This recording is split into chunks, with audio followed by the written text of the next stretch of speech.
So we are reading the introduction of Bhagavad Gita, continuing our discussion with it. Now the jivas or the living entities, are you able to find it? I think this is page number 20. Now the jivas or the living entities have been accepted by the Lord, as we will note in the later chapters, as his parts and parcels. What is the meaning of parts and parcels? You will hear this phrase so many times. Parts means that they are same in quality as the Supreme Lord, same in quality. And parcel means just like parcel is a packet. Similarly, individual, the living entities are individual. Vest, Vesti. Are you able to understand this point? Part and parcel. Fan can be reduced a little bit, yeah. Part and parcel means that the living entity is part of the Supreme Lord. It is in same quality as the Supreme Lord, just like a gold trinket, a gold ornament is part of a huge quantity of gold. But that gold ornament is an individual ornament.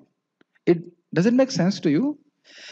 The particle of the rays of sun are part of the sun. Do you agree? But they're also small particle of sunlight. The drop of the ocean is same in quality as the ocean, but it is still a drop. Make sense? Okay. A particle of gold is also gold. A drop of water from the ocean is also salty. And similarly, we, the living entities, being part and parcel of the Supreme Controller, Ishvara or Bhagwan, Lord Shri Krishna, have all the qualities of the Supreme Lord in minute quantity, because we are minute Ishwaras, subordinate Ishwaras.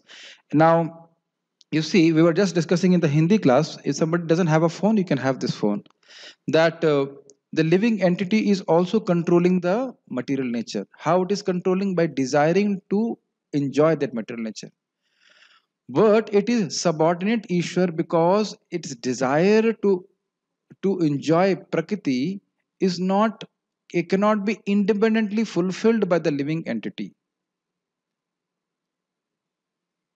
Does it make sense to you? If I want to enjoy matter, I want to enjoy in that sense. I'm a controller and independent enjoyer. But I cannot enjoy matter on my own strength. Sahil Prabhu, are you able to understand this? You can't understand. Again, a customer is there. He comes to the hotel. He order the cook? You cook something for me? Can he order directly? He wants to eat a dosa, but can he order the worker, you please make a dosa for me? He has to place the order through the manager, and manager by his potencies will order the cook. Okay, this person wants this, and he let him do all these things. Let him have these things. Okay. Similarly, the Lord is sitting neutrally in the heart, and when he sees living entity desires to enjoy in a particular way, then he then he activates the material energy, and then the material energy fulfills the desires, a material desire of the living entity. I think this is very clear. Okay. We are trying to control nature, as presently we are trying to control space or planets, and this tendency to control is there because it is in Krishna. So now, very clear? But it is in very small quantity. The desire to control is there, but the potency to control is not as much as it is in Krishna. But although we have a tendency to lord it over material nature, we should know that we are not the supreme controller. This is explained in Bhagavad Gita. This is a very important point. Why do we have depression, or why do we feel frustrated in this material world? Can you answer based on this paragraph? Do we have, let me first phrase it like this. Do you ever feel frustrated in your life? Definitely. Maybe once in a day. So now, why do we feel frustrated? What is the answer? Very nice, because things are actually, especially in this world, are definitely meant to not be as per our way. This is the purpose of the universe. Why? Because I'm thinking I'm supreme controller, I can control everything. Just to drive this point out from the heart of the conditioned soul, there will be some situation you exactly don't like. which you exactly don't like. Not necessarily he does not like. Does it make sense to you? Can you see that happening in your life? No matter how much big controller we are, there will be a situation that is a service of Maya to create one thing which will completely absorb your mind, which is not going as per your desire or our desire. समझ में आ रहा है नहीं आ रहा? The thing is, Bhagavad Gita becomes interesting if we can see it happening in our life. Otherwise, it may appear, oh, I am also discussing some philosophy and some truth which is of no value to me. So every time if something does not go as per your desire, we must remember I am not the controller. At least I am not the supreme controller. And most of the time we think, don't you know who I am? So when we are, my mind is thinking like this, it is trying to convince us that we are the controllers. Does it make sense? What is material nature? This is also explained in Gita as inferior prakriti, inferior nature, because it is unconscious. The living entity is explained as a superior prakriti or a para prakriti. Prakriti is always under control, whether inferior or superior. That means material nature is also under control of Krishna, and the living entity is also under the control of Krishna. Unconscious, yes. Because Lord made it like this. Your question is, how can Lord's energy be unconscious? Because Lord has eternally created or made that energy like this. That is answer. We have been hearing it in 13th chapter. Prakriti and Prakritim Purusham Chaiva Vidya Nadi Ubhavapi. Know that both Prakriti and this Jiva are Anadi, or without having any beginning. Does make sense? Okay. Prakriti is female and she is controlled by the Lord, just as the activities of a wife are controlled by the husband. Prakriti is always subordinate, predominated by the Lord, who is the predominator. Now, in this case, Prakriti is not only referring to material nature, it is referring to both the living entity and material nature.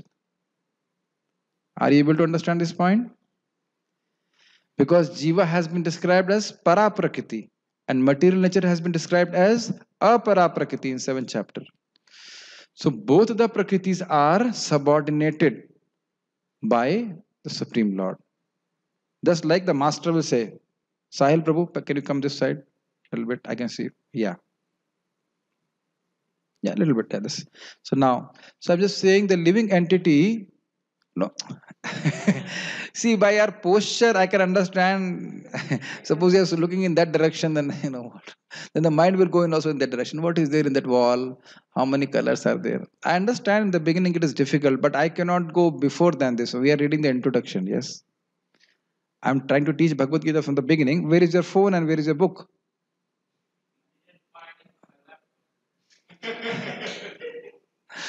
So okay, give him the phone and help him out. So you should have told now, isn't it? Half the class is finished, then you're telling me the text is not there. Okay, please have the text in front of you. You can bring the book also with you. The living entities, why, you know why I'm so much worried about that you should all learn the philosophy nicely? I think you must be noticing when you learn philosophy nicely, your enthusiasm for practicing Krishna consciousness, your enthusiasm to practice or go through the austerity of Krishna consciousness becomes strengthened. I don't know how much it happens to you, but when the more we become convinced I'm not this body, I'm soul, we become determined to realize how I am not the soul, I'm not the body. I don't know whether you can relate to it, but the more we hear the philosophy of Bhagavad Gita, the more we become convinced in Krishna. Our conviction, I will continue, I will persevere in my path of Krishna consciousness, because this is not the reality. This is not the reality that I'm this body. This is the truth that I'm not the body. I'm part and parcel of Krishna. I must go back to Godhead. Okay.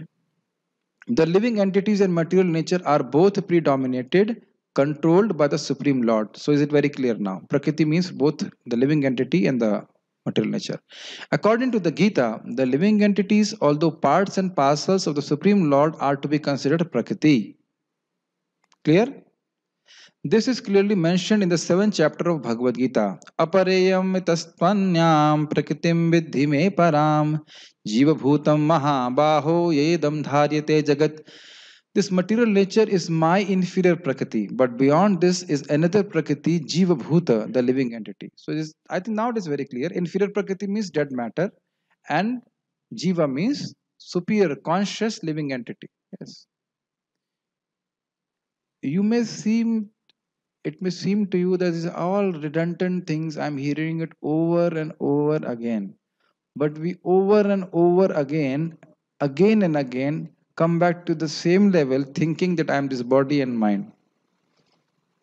Isn't it? So that means we have to learn the lesson. Material nature itself is constituted by three qualities. So now Prabhupada is explaining what is material nature. The three qualities, the mode of goodness, the mode of passion, and the mode of ignorance. These are called gunas. And guna also means ropes. So just like a person is very tightly bound, if he is bound by three ropes, similarly the living entity is bound or bewildered by the three ropes which are called the gunas. Are you able to understand? See, why you are not able to understand? I'm telling you, it's not that you are less as a soul than me. It's just that the mind is more infected by Rajagun and Tamagun now. And you will see this. You should give us faith. You should remember your experience of Bhagavad Gita now and chant very sincerely and serve very sincerely. I will show you, I'll send you through the Shastric inspiration this point. Then by the mercy of Lord, you will somehow or other begin to understand it in a very mystical way. 2 points. Chant Hare Krishna very sincerely, as nicely as possible.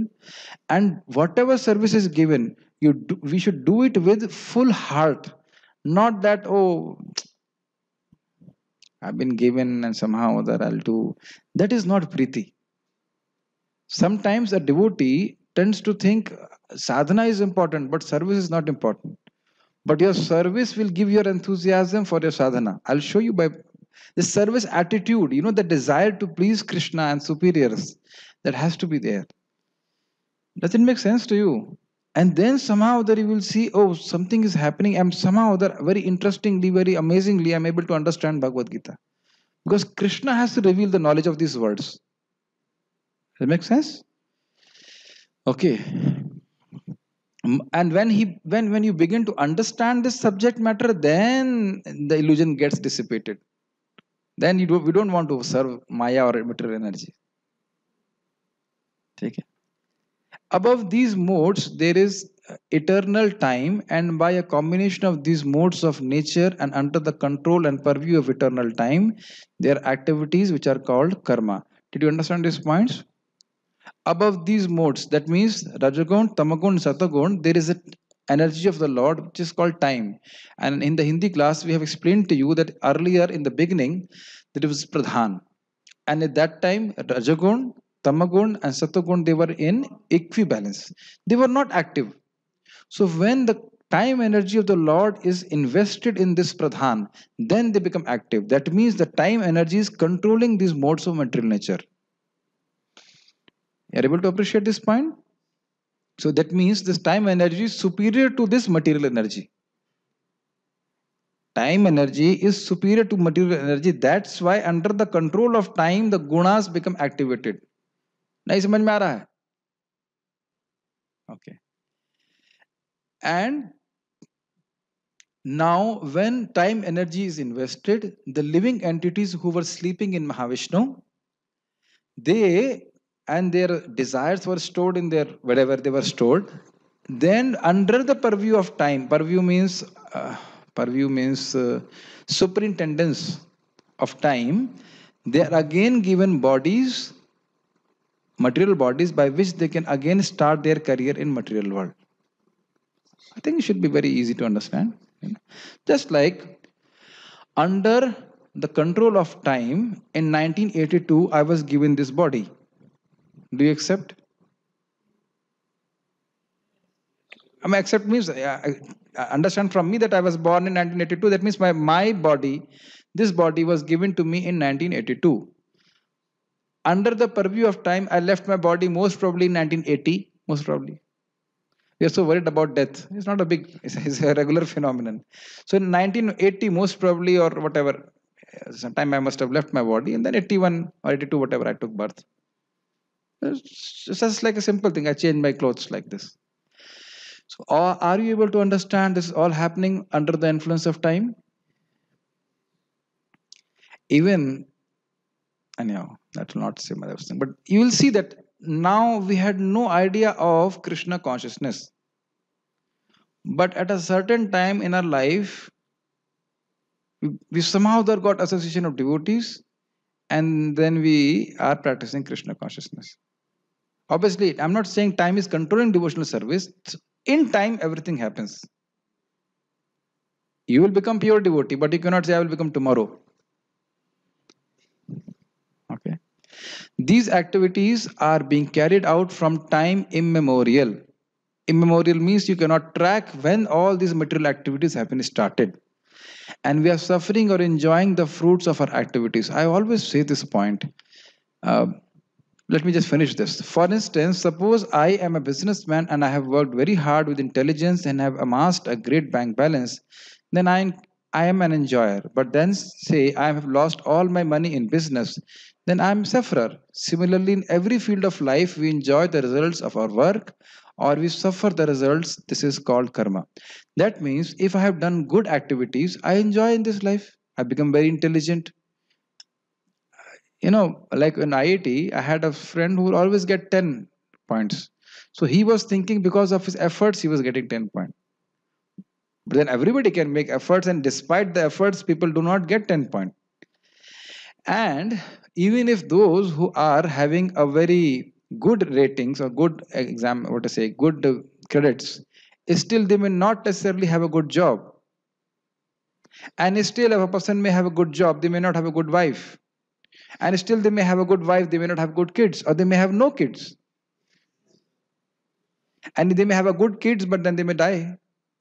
So you see, all these things are as per karma. Okay, one may have be intelligent, but may not be very wealthy, and may be wealthy, but may not be intelligent, good wife. All this thing is mixed, and this has been called by Krishna as anishtam ishtam mishram cha.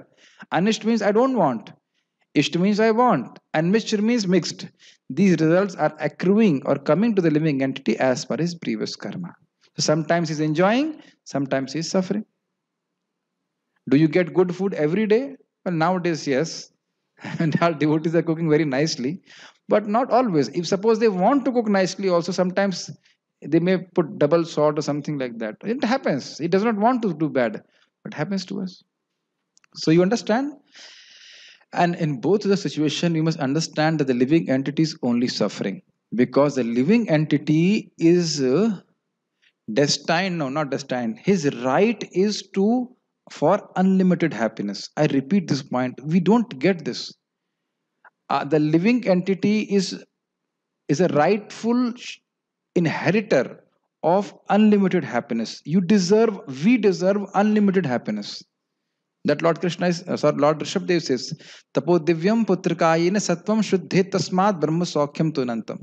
You purify your heart by divya tapasya, by which you will be entitled to get unlimited happiness. How much is unlimited, Murari Prabhu? What is the meaning of unlimited? No end. So that kind of happiness you are entitled to. So why should I become settled for anything less? That's why I'm telling to the students, do not marry, do not go for a job. Do not go for suffering. You're not going to get, leave alone unlimited happiness. You're not going to going to get even the prasadam which you're going to eat now. Even that kind of food also you won't get. It's complete stupidity to go for such stupid things who actually will make you miserable.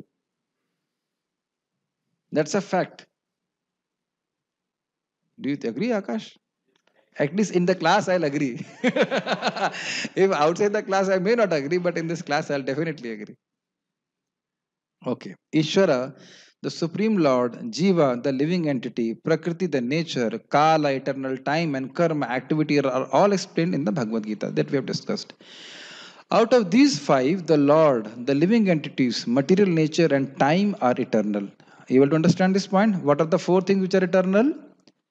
Ishwar, Krishna, Jiva, material nature, and time. So, like Krishna Prabhu asked this question, how material nature is unconscious? So, what is the answer? It is eternally like that. Eternally, the material nature is unconscious. So, don't ask how. You can, if you ask this question to me, I ask you a question: how is Supreme Lord the Supreme Lord? How Krishna is Bhagwan? What will you say? Because he has been eternally like this. That's the answer.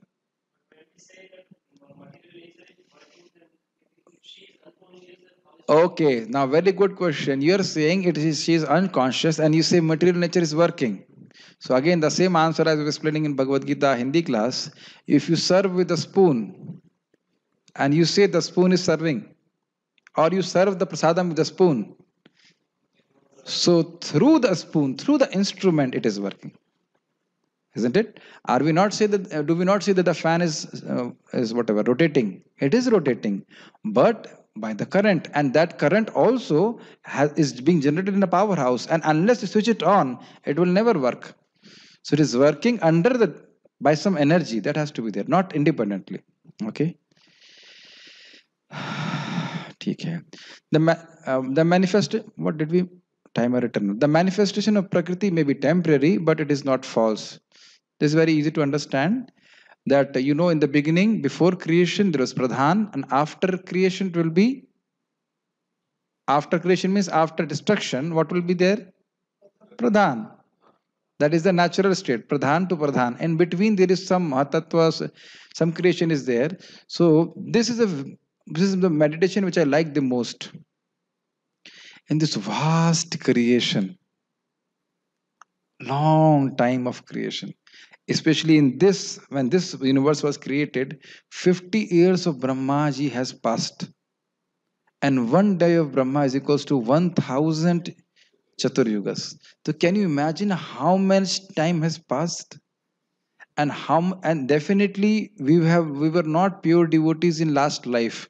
What is the answer? What is the evidence? Because we are here. Just like you, if you are in 8th class since 10 years, then what is the evidence that you have not passed? The evidence is because you're in 8th class again. So now should we start another term? Should we do behave in a way so that we get another body? That is not the question we should answer in the class.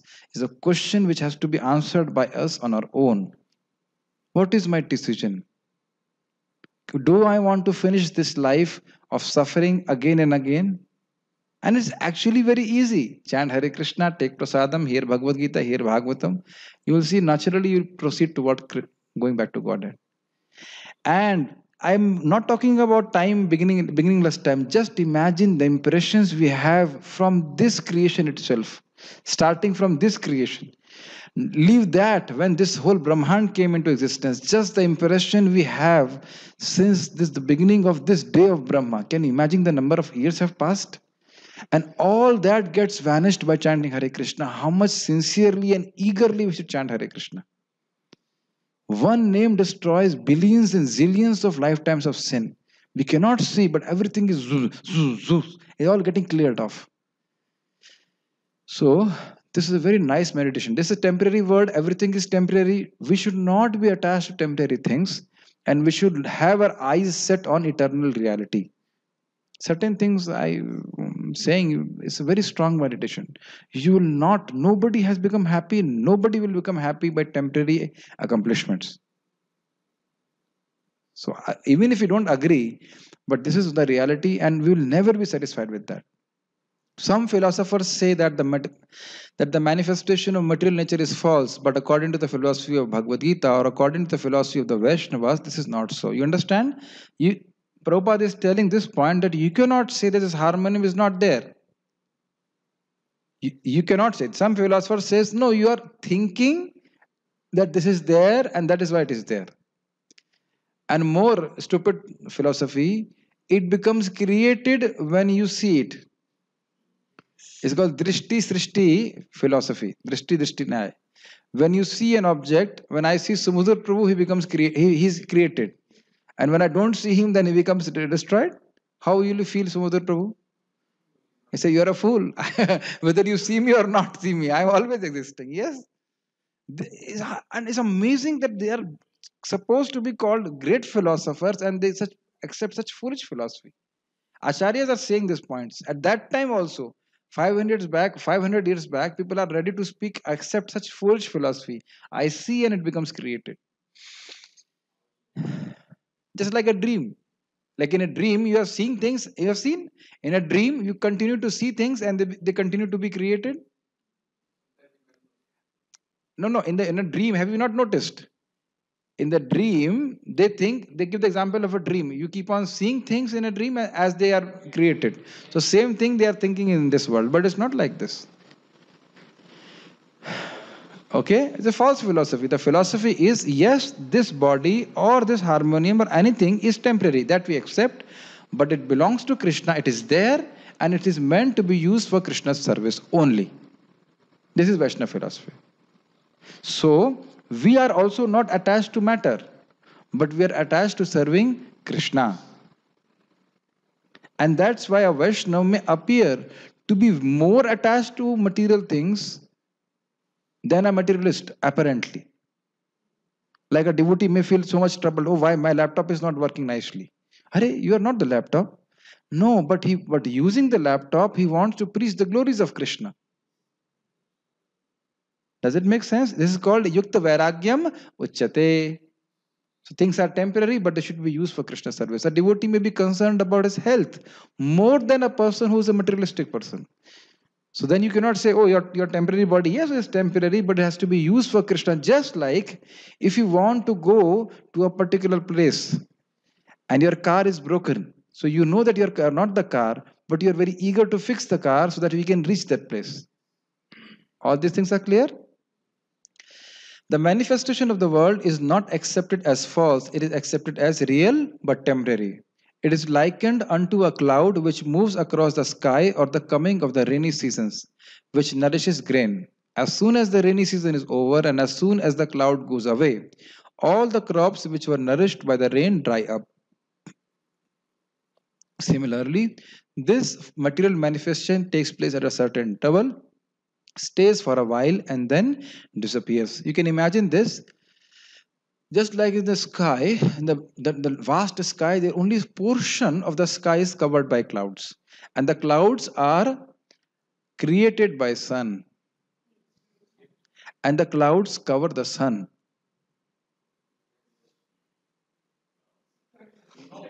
No, clouds don't cover the sun. They cover our vision. The sun is much, much beyond the clouds. Similarly, the Maya, as we have heard so many times, this material manifestation is created by Krishna Sun. And Krishna is completely beyond the modes of material nature. He iterated a million times. Because when the Krishna does his pastimes, it may appear, oh, he's completely as a Maya Manav, Maya Manush. Hear it a million times, Krishna is completely transcendental. He's completely beyond the modes of material nature. And he himself activates it. We have heard it so many times. And at a certain time, by his will. Okay? Such are the workings of Prakriti. So after a certain time, the cloud will go away. It may appear very beautiful to you, but you know that the cloud will go away. Similarly, all the material manifestation will be dissolved after some time. But this cycle is working eternally. Therefore, Prakriti is eternal, it is not false. This has to be understood very clearly. The material nature is eternal. What is eternal, Sahil? I'm not asking you eternal. I'm saying what is eternal? Just now what I said. Material nature is eternal. That means material nature or material energy never gets destroyed. But material manifestation is not eternal. As you are seeing this world now, this is not eternal. The material ingredients are always there. but they do not become manifested as the material world always. In a cycle, creation happens, or the maintenance happens, destruction, then suspension, no creation, and again creation, maintenance, destruction, suspension, again creation, maintenance, destruction. So material energy per se is eternal, but the material manifestation is not eternal. So you cannot say the material matter is not real, but the manifestation of matter as you are seeing in this world is not real in the sense that it is temporary. But you cannot say it is not there. Murari Prabhu, going above the head, or you are able to understand? Okay. You should read this again, then you will understand. See, that's why I'm trying to explain. I know when people read, they will not understand these things. It's a very philosophical thing which Prabhupada is telling. But if you hear and if you read again, then you will understand. The Lord refers to this as my Prakriti. This material nature is the separated energy of the Supreme Lord, and similarly, the living entities are also the energy of the Supreme Lord, although they are not separated but eternally related. What is the meaning of this? You see, the Surya, the living entity is like the rays of the sun. Can you all anytime separate the rays of the sun from sun? Not possible. And cloud is a separated energy of the sun.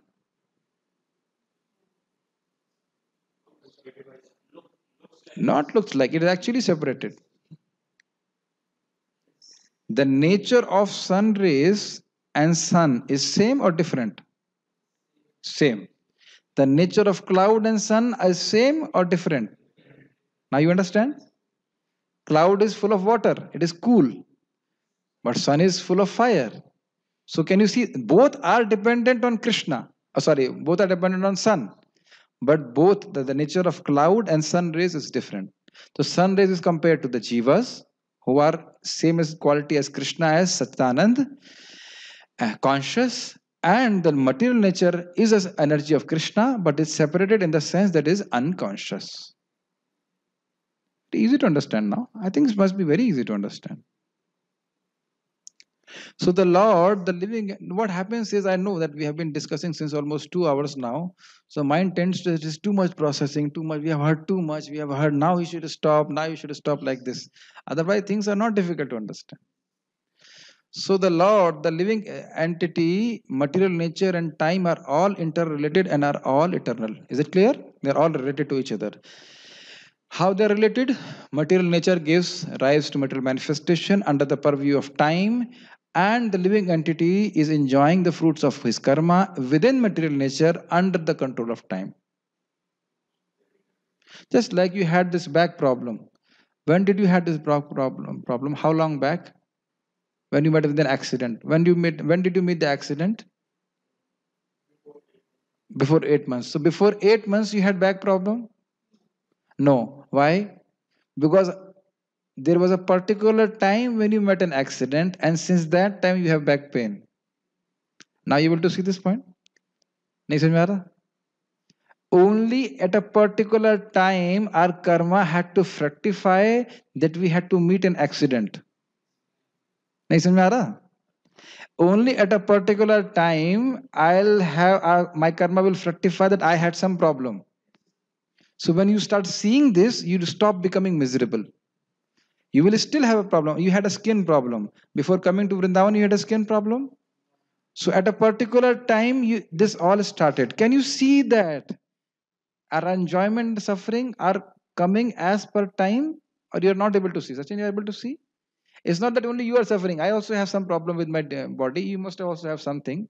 And everything is coming by time and as per my karma. Once you start seeing it, you will not be miserable. Make sense? Okay, by time, whatever I have done, I have to eat now. But I chant Hare Krishna, and in due course of time, transcendental knowledge will be awakened in your heart. Just keep on chanting Hare Krishna. Keep on hearing Bhagavad Gita. Keep on taking prasadam. However, the other item, karma, is not eternal. The effects of karma may be very old indeed. We are suffering or enjoying the results of our activities from time immemorial, but we can change the results of our karma or our activity, and this change depends on the perfection of our knowledge. I will not leave you unless this whole 35th one page gets to be aware of this. This has to be understood. By what action I'll be bound? By what action I'll be liberated? It is the responsibility of a human being to understand. You cannot say I did not know and I'll be left unpunished. You cannot say that. You have to understand, I have to understand, because as human being we can understand. Does it make sense? Do you understand, Murari Prabhu? If you eat prasadam, will you be benefited? ये answer नहीं, मेरी भाषा नहीं समझ रहे. If you take prasadam, will you be benefited? If you eat food which is not offered to Krishna, will it be good for you? Yeah, okay. Accepted. It may be good for the body, but not good is for you spiritually. So are you not having that discrimination? Maybe you are understanding my language. Everybody have discrimination. Human beings have discrimination, what is good and what is bad for me. But what is good and what is bad will depend on how much knowledge you have what is good and what is bad for us. Does it make sense? That's why it's called perfection of our knowledge. We know if we offer our karma to Krishna, offer our activities to Krishna, we become liberated from both good karma and bad karma. So does everyone in this material world know this? Very few people know this. And we are among those people who are very few people who know this point. I will tell something difficult now. Hear very carefully. Srila Baldev Vidyabhushan explains how this karma is eternal, but it can end. He says it by the word apraga bhava. What is the word? Apraga bhava. So he says that suppose any object, let's say this. If this piece of mic holder has not been existing from from beginningless time, I'll repeat this point. If this mic holder has not been existing from beginningless time, then and somehow or other if it comes to existence, then its state of being not existing, which is beginningless, comes to an end. अरे हिंदी में समझा देता हूं. मान लीजिए कोई वस्तु है, यह अनादि काल से नहीं थी और कदाचित आज आती है, तो अनादि काल से अपराग मतलब पहले से नहीं होना, अनादि काल से नहीं होने का गुण खत्म हो गया. Similarly, our karma is beginningless, but if we serve Krishna, then it becomes destroyed, and that's why it is anadi, that means beginningless, but not anant. It can come to an end, and it will come to an end if we serve Krishna.